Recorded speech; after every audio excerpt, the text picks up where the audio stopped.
Si Nevin Garciniego mula sa tropa ni SB19 Pablo ang tinanghal na grand winner ng The Voice Kids kagabi. May payo kay Nevin ang kanyang coach Pablo sa kanyang pagkapanalo.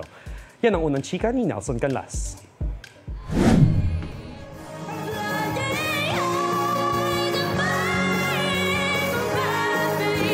Unang sumabak sa biritan ang pambato ni Billy Crawford na si Wincesiana. Sumunod naman ang alaga ni Coach Julian San Jose na si Macmac Punay. Next naman ang pambato ni Coach Tel na si Hebron Ekal.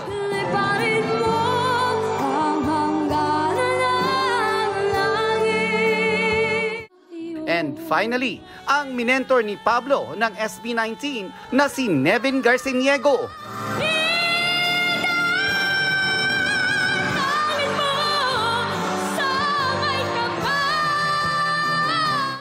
Sa huli, ang pinili ng mga kapuso.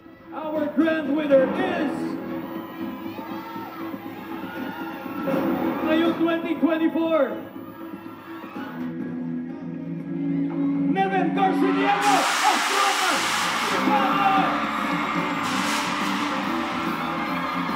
Sobrang saya po kasi nanalo po ako at nagpapasalamat din ako sa lahat ng friends na na-make ko po sa journey ko. Tinuruan po ko nila mama at papa na wag po mag-expect, win or lose, magaling pa rin po ako. Ang advice ko kay Nevin, lahat naman, kumbaga itong journey na to, hindi pa ito yung last niya, marami pa siyang tatahakin. Pero wag niya kakalimutan yung mga tao na nakasama niya dun sa journey niya.